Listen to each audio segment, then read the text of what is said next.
The people did not choose her. It's really that simple. As soon as the government was like, Joe Biden is dropping out of the race, Kamala is the one running now, in my mind, it became imperative that she not win, regardless of the opposing side. I don't know if this precedent has happened before, where they just choose a nominee for us because the original dude drops out, but if we're talking threats to democracy, that's as clear and present of one as any.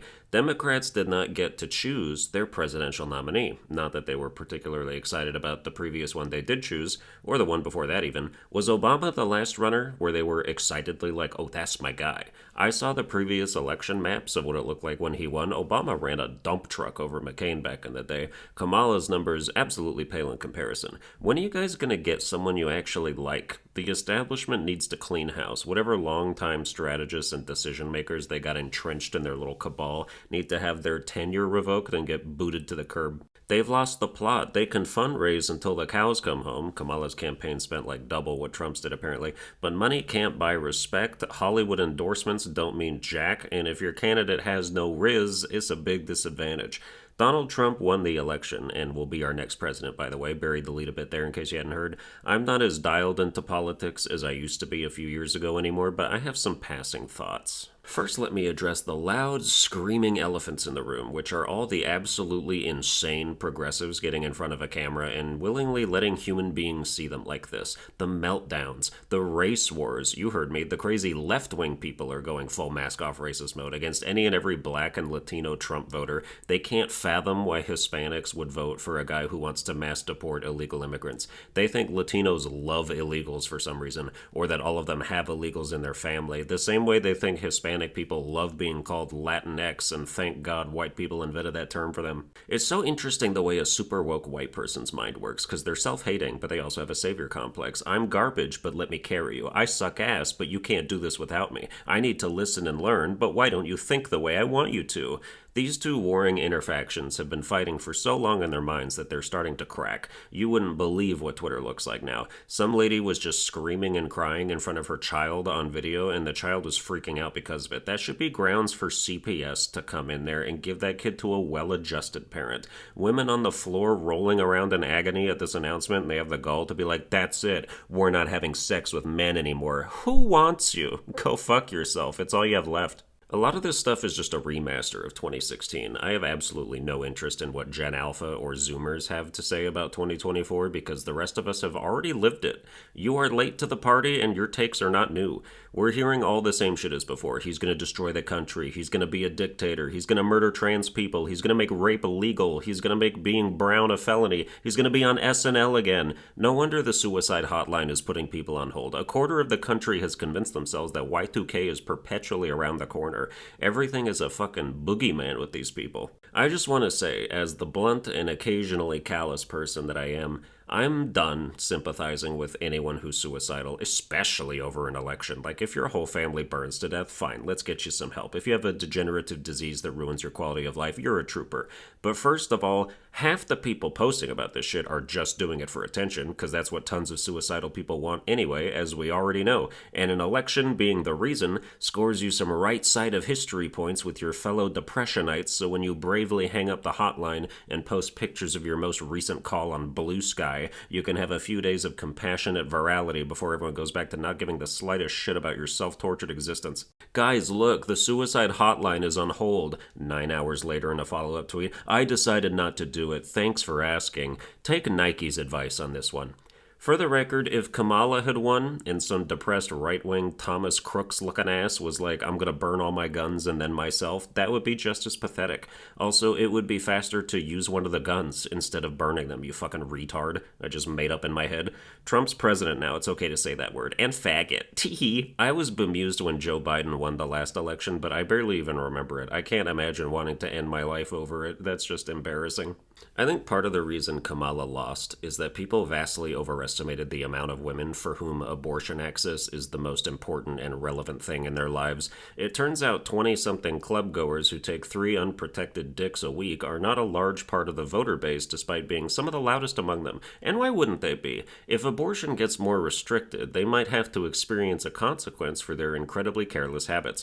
I'm not advocating for a Puritan society where nobody fucks, but condoms are free and a lot of places, birth control is as consistent as you are, and if you somehow dodge enough intellectual obstacles to still get pregnant, your convenience is not worth canceling a baby out of existence. 75% of abortions are just 'cause. It was an accident, or they just decided, nah.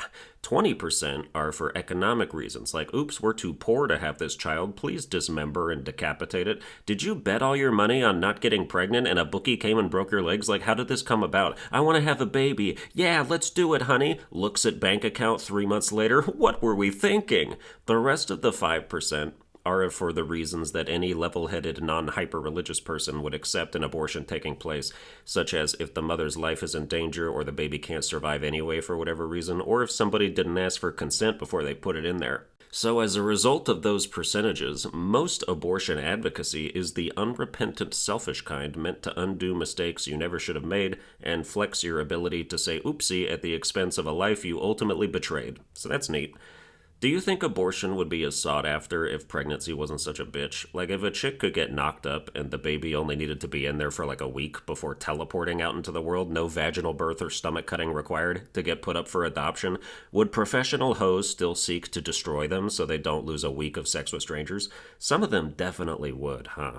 I wish we lived in that world, though. I wish pregnancy wasn't such a curse. It's all Eve's fault for eating that apple. Blame Satan, even though God's punishment was way over the top. I do want to say that the your body, my choice shit going around is gross, and it was started by one of the most toxic grifters on the planet to rub salt in the wound, so don't take it too seriously. I think another reason Kamala lost is because she's so phony. She's barely human, to be honest. She plays out like a lab experiment they had to try to run for office. She can't speak without a teleprompter or answer a question she didn't receive ahead of time to prepare for. Meanwhile, Trump can riff and go off script and entertain a crowd, and go on the Joe Rogan Experience for a 3-hour interview and just talk. Kamala wanted Rogan to come to her and talk for like 45 minutes so she could bail at a moment's notice if the questions got too real. She's also phony because she staged so much shit. It felt like every other week something would come out about, oh, she's faking this or pretending to do that, and getting caught. All politicians lie, but not all of them are phony, like to their core, or at least it's not that visible. She'd have Beyonce at her rally and she wouldn't even sing. Like, bitch, that's the only reason anyone would come to that. If you say Beyonce's gonna be there, she better be putting a ring on it. I'm not up to date with Beyonce songs. Can you believe she had the endorsement of all the pop stars and every Avenger except Hawkeye and still didn't win? It's crazy to me that they still use their platforms like anyone gives a shit, like above and beyond too. Not just Instagram posts about them voting blue, which I wouldn't fault them for, but making little skits and coordinating with other celebrities. Are their heads really so far up their asses that they're in these celebs for Kamala group chats? Like, do you think we could get her 20,000 votes if we made a little song? The self-importance is off the charts. Something I was surprised by is that the campaign didn't seem to lean into the whole first woman president thing like they did with Hillary Clinton, or at least I basically never heard that angle in passing. Probably because nobody is unaware that that would be the case, and it didn't work for Hillary, and being a woman is not a reason to vote for someone unless you're only interested in back pats. You want someone to be like, good boy, or good girl, and scratch you behind the ears because you put a pantsuit in the Oval Office for the sake of it. Not that I vote, but if I did vote and I wanted to pick a woman, I would go with Tulsi Gabbard. She's tough on everything but the eyes. I shit you not, I saw a reply to a comment freaking out about Trump winning that was legitimately worried about him legalizing rape.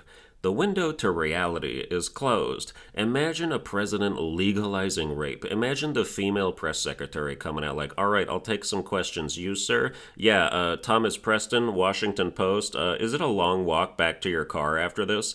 They think he can do whatever he wants now because Republicans control the House and the Senate, but your perception of them must be akin to a funhouse mirror if you think a bunch of God and country Republicans are going to come to work in suits and ties to vote yes on the rape bill. Have a good day, honey, because when I get home, it won't be a good night. What's the law enforcement on that look like? Officer, help me. I'm being raped. The cop looks over at the guy and says, oh, hey, Commissioner, I didn't recognize you. Mind if I tag in? If there is a grand point to be made in all this, it is stop hinging your sanity on politics. It's not healthy. Stop living in existential dread because of all the doomsday scenarios they've been telling you about for decades that never come to pass. Take some mental inventory. Think about all the other times in the past they've said your rights are in jeopardy. Were they?